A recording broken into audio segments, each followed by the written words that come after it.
हे guys, welcome और welcome back to my channel. कैसे हो आप सब? आई रियली होप कि आप सारे लोग अच्छे होंगे और मैं भी एकदम बढ़िया हूँ।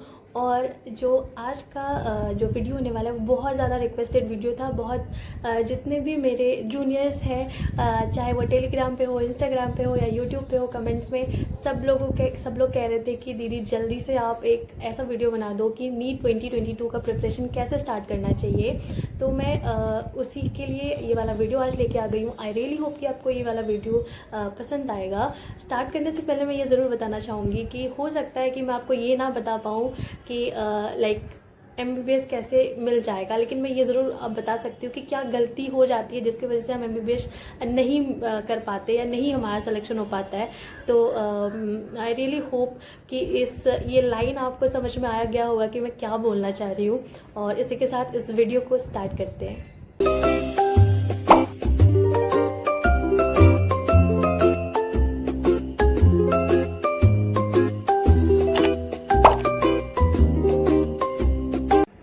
गाइस, जो सबसे बहुत ज़्यादा इम्पॉर्टेंट पॉइंट मैं पहले ही डिस्कस करना चाहूँगी वो ये है कि अगर आप नीट 2022 एज अ ड्रॉपर दे रहे हो, मतलब आप ड्रॉप करके दे रहे हो, तो आपको पहले 2021 का पेपर ज़रूर एनालाइज कर लेना चाहिए और उस एनालिसिस के ऊपर से ही अपना प्रिपरेशन स्टार्ट करना चाहिए। अपने वीक टॉपिक्स, स्ट्रॉन्ग टॉपिक्स सबको एक पार्ट में डिवाइड कर लीजिए कि कौन सा वीक है, कौन सा स्ट्रॉन्ग है, और उस हिसाब से स्टार्ट करना पढ़ाई। कभी भी वापस से ज़ीरो से स्टार्ट करने की ज़रूरत नहीं रहती जब आप एक ड्रॉपर हो, क्योंकि आपने बहुत चीज़ें ऑलरेडी पढ़ी हुई है। आपने इस साल बहुत ज़्यादा मेहनत किया था, थोड़ी बहुत चीज़ें रह गई होगी, उसी वजह से कम मार्क्स आए या कुछ भी हुआ होगा। तो रिलैक्स होके पहले वो कर लीजिएगा और उसके बाद ही स्टार्ट करिएगा। ये मेरा पहला पॉइंट है जो मैं आपको बताना चाहती हूँ। आई होप ये क्लियर होगा।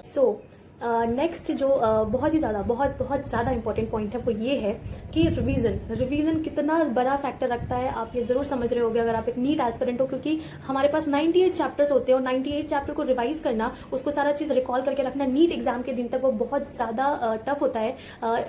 वो भी उसके लिए जिसकी ना मेमोरी पावर बहुत ज़्यादा अच्छी नहीं है, क्योंकि भूल जाते हैं। और मेमोरी पावर हो या ना हो इससे फ़र्क नहीं पड़ता, क्योंकि चीज़ें ही इतनी सारी है, उसको याद करके रख पाना बहुत ज़्यादा इंपॉर्टेंट भी है और वो जल्दी हो भी नहीं पाता है। तो उसके लिए मैं आप लोगों के लिए लेके आई हूँ एक बहुत ही बढ़िया सॉल्यूशन। एक ऐप है जिसका नाम है फ्लैश प्रेप ऐप, जो कि नीट UG एस्पिरेंट्स के लिए ही है। मैंने अपने नीट के पहले थोड़े दिन पहले मुझे ये ऐप मिला था और मैं जब ये ऐप मैंने डाउनलोड किया और मैंने इससे ना मैं इसको यूज़ करना शुरू की तो मुझे बहुत अच्छा लगा। मैं सोच रही थी कि ये ऐप पहले क्यों नहीं मिला मुझे, लास्ट में मैं अचानक से कहीं से मिला।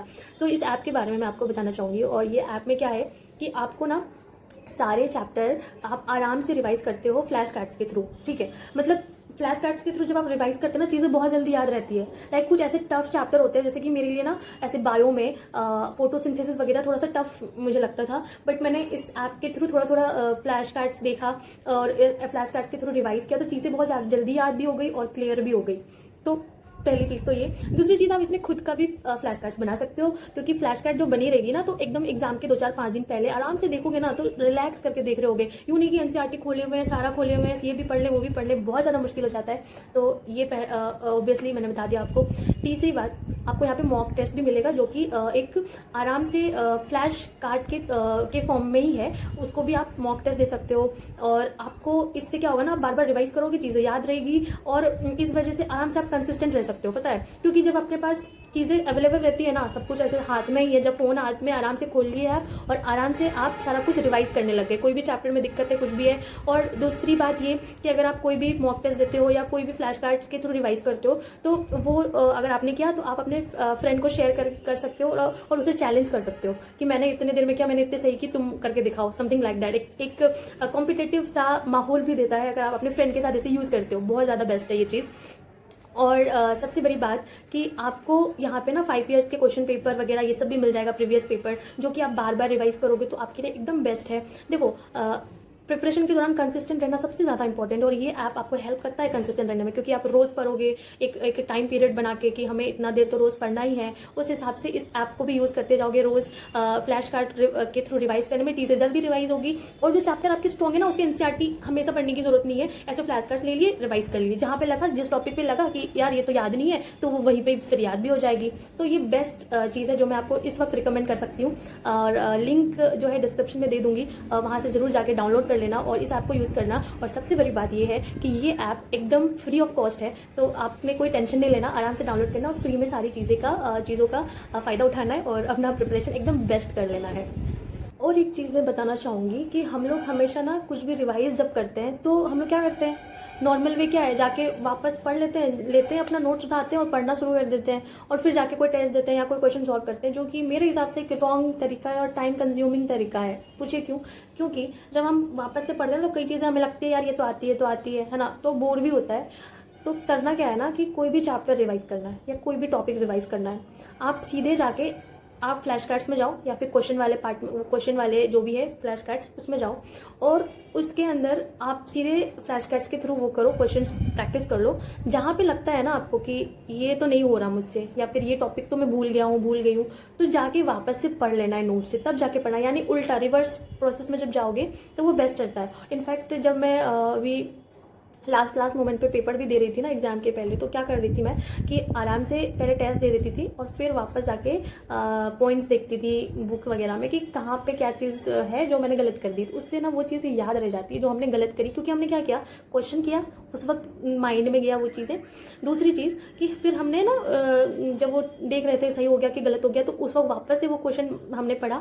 और तीसरी बार हम NCERT या जो भी बुक में हम ढूंढ रहे थे उस बुक में जाके हम ढूंढ रहे, तो फिर वो तीसरी बार वो वाला क्वेश्चन रिपीट हो गया बार बार एकदम तुरंत में ही, तो वो याद रह जाता है। तो ये डेफिनेटली करना चाहिए और ये प्रोसेस मेरे हिसाब से बहुत ज़्यादा हेल्पफुल रहेगा। लेकिन थोड़ा अजीब लगेगा स्टार्टिंग में करने में, तुम्हें लगेगा कि यार कुछ याद ही नहीं है, कैसे सीधा क्वेश्चन प्रैक्टिस कर लूँ, तो कॉन्फिडेंस लूज हो जाएगा। ऐसा मत सोचना, कॉन्फिडेंस लूज हो सकता है 1-2 बार, लेकिन जब ये करने लगोगे ना चीज़ें इतनी अच्छी से याद रहने लगेगी कि मैं क्या ही बताऊँ, करके देखोगे तो ज़रूर एक पॉजिटिव रिजल्ट मिलेगा आपको। तो डेफिनेटली ट्राई करना ये। नेक्स्ट चीज़ ये है कि एक प्रॉपर स्केड्यूल होना चाहिए आपका रोज़ का ही, ठीक है। कई दिन हम बहुत ज़्यादा पढ़ लेते हैं, जैसे कि मैं बताती हूँ, कई दिन मेरे साथ क्या होता था कि कई दिन मैं 12-15 घंटे पढ़ लेती थी और फिर दूसरे दिन फिर 6 घंटे, 5 घंटे, 7 घंटे होता था। उसकी वजह से ना ये जो फ्लक्चुएशन होता है हमारे टाइम ड्यूरेशन में रोज़ का पढ़ाई में, वो बहुत गलत चीज़ है। हालांकि थोड़ा सा मुश्किल होता है उसको मेनटेन कर रख पाना, बट कोशिश करने पर कि डेफिनेटली हो जाता है। इसीलिए मैंने पहले अपने चैनल पे चैलेंजेस भी लिया हुआ है, 10 आवर 10 डेज स्टडी चैलेंजेस, या इस तरह से बहुत ज़्यादा चैलेंज किया हुआ है मैंने, ताकि मैं खुद को एक रूटीन में बांध पाऊँ, ठीक है। वो जरूर कोशिश करना, क्योंकि एक दिन अगर आप 12 घंटे पढ़ लिए, दूसरे दिन एकदम बिल्कुल नहीं पढ़ाई करी या थोड़ी सी पढ़ाई करी, तो फिर कोई फायदा नहीं है। एक टाइम इंटरवल जरूर बना लीजिए कि आपको इतने से इतने पढ़ना है, ये पढ़ना है, ये पढ़ना है। पूरा दिन को एक अच्छे तरीके से शेड्यूल कर लीजिए। हाँ, मैं मानती हूँ कि हम लोग रोबोट नहीं है, हम लोग एकदम टाइट शेड्यूल फॉलो नहीं कर सकते, लेकिन एक रफ आइडिया ज़रूर होना चाहिए कि रोज़ किस तरह से क्या क्या पढ़ना है, कैसे पढ़ना है। और लोग पूछते हैं कि कितने घंटे पढ़ना चाहिए, तो टाइम से फ़र्क नहीं पड़ता इतना ज़्यादा, लेकिन ऑन एन एवरेज आपको 8 to 10 आवर्स डेफिनेटली पढ़ना चाहिए। और क्योंकि उतना टाइम लग ही जाता है। और सबसे बड़ी बात, आप जितनी भी घंटे पढ़ रहे हैं तो उसमें लास्ट में 1 से 1.5 घंटा रोज़ का रिवाइज करने के लिए रखना चाहिए। और नेक्स्ट डे क्या करना है, जो आपने कल पढ़ा उसको फिर एक बार पलट के देखने के लिए, इस तरह से आपका रिवीजन टाइम थोड़ा सा बढ़ा देना चाहिए धीरे धीरे, कि पहले 1 घंटा आधा घंटा लगा पहले दिन का रिवाइज करने में, तो दूसरे दिन में जब पहले दिन और दूसरे दिन का रिवाइज करेंगे तो 45 मिनट्स लग जाएगा। इस तरह से तो टाइम इंक्रीज हो जाएगा, लेकिन वो रिवीजन करने की वजह से आपका जो प्रिपरेशन का लेवल है वो बहुत ज़्यादा ऊपर उठ जाता है और आपका मार्क्स भी बहुत अच्छे तरीके से इंक्रीज होने लगेगा। मेरे हिसाब से ये बहुत ज़्यादा सही रहता है। तो डेफिनेटली एक स्केड्यूल बना लेना अपने हिसाब से, और अगर फिर कोई भी दिक्कत हो तो फिर मैं ज़रूर हेल्प करूँगी इस चीज़ में भी। तो आई होप कि ये वाला पॉइंट भी आपको क्लियर होगा। और नेक्स्ट चीज़ ये है कि एकदम कंसिस्टेंट होकर पढ़ाई करने के साथ साथ हम लोगों को एक पर्टिकुलर टाइम इंटरवल पर टेस्ट देना बहुत ज़्यादा इंपॉर्टेंट है, क्योंकि जब टेस्ट दोगे तो पता चलेगा कि क्या गलत हो गया, क्या सही हुआ, कितने पानी में हम, वो टेस्ट देके ही पता चलता है। तो टेस्ट ज़रूर ही दो, क्योंकि टेस्ट में मैं मानती हूँ कि कई बार डिमोटिवेट हो जाते हैं, मार्क्स कम आते हैं तो, लेकिन अगर टेस्ट नहीं दोगे ना तो तुमको हमेशा लगेगा कि हमें सब आता है, या फिर तुमको डर में रहोगे कि यार जब मेन पेपर देंगे तो कैसा होगा। वो डर को भगाने के लिए टेस्ट देना सबसे ज़्यादा इम्पॉर्टेंट है। आज के टाइम पे जब नीट में 200 सवाल आ रहे हैं और टाइम 180 मिनट ही है, तो 200 सवाल करने का प्रैक्टिस 180 मिनट में तो आपको एक टेस्ट देने के बाद ही मिल सकता है ना। ऐसे हवा हवा में नहीं कर सकते, ये चीज़ है कि नहीं। तो वो चीज़ डेफिनेटली करना, क्योंकि जिस तरह से कंपटीशन भी बढ़ रहा है, कोई ना कोई आपसे ज़्यादा पढ़ रहा है, कोई ना कोई आपसे कुछ एक्स्ट्रा ऑर्डिनरी कर रहा है, तभी उसको सीट मिल जाता है। तो इसीलिए मैं ये चीज़ कह रही हूँ कि टेस्ट मत स्किप करना प्लीज़। कोई स्टार्टिंग में आई थिंक 14 डेज़ या 21 डेज़ ऐसा भी रहता है टेस्ट। 14 डेज़ काफ़ी, आप एक ड्रॉपर हो, 14 डेज़ काफ़ी है। महीने में 2 टेस्ट तो स्टार्टिंग में देना ही चाहिए, और बाद में आप 7 डेज़ कर सकते हो, और एंड मोमेंट पे जो है आप रोज़ भी दे सकते हो, या कई लोग 2 बार भी देते हैं, ठीक है। तो वो डेफिनेटली टेस्ट को ज़रूर इंक्लूड करना, क्योंकि वो बेस्ट चीज़ रहता है। हमें पता चलता है कि हम क्या गलती करते हैं। और एक और चीज़, जो टेस्ट दोगे आप, तो आप अपना एक कॉपी खरीद लो आज के आज ही। अगर प्रिपरेशन स्टार्ट करो तो आज के आज ही एक नई कॉपी खरीदो, और हर टेस्ट का उसमें सब्जेक्ट वाइज लिख के रखना कि इस टॉपिक में ये वाला क्वेश्चन गलत हो गया, या फिर ये वाला फॉर्मूला था, ये वाला कंसेप्ट था, इस कंसेप्ट के बेस पे ये मेरा क्वेश्चन गलत हो गया। ये पॉइंट है, बायो में लिख लेंगे, ये वाला पॉइंट, सीधा पॉइंट लिख लेना है। और हो सके तो एनसीईआरटी में गो थ्रू होकर वो पेज नंबर लिख लेना कि एनसीईआरटी में ये पेज में ये लाइन में है, ताकि जब एग्जाम पास होगा तो उस कॉपी को जब खोलोगे ना, तो आपको लगेगा भाई साहब सारी गलतियां तो यहीं पे है। गलतियां अगर हमने सारी देख ली, जो हमसे हुई थी पूरे 6-7-8 महीने के दौरान, तो वो गलती अगर नीट में रिपीट नहीं करेंगे तो सिलेक्शन तो पक्का है। कॉन्फिडेंस एकदम हाई हो जाएगा।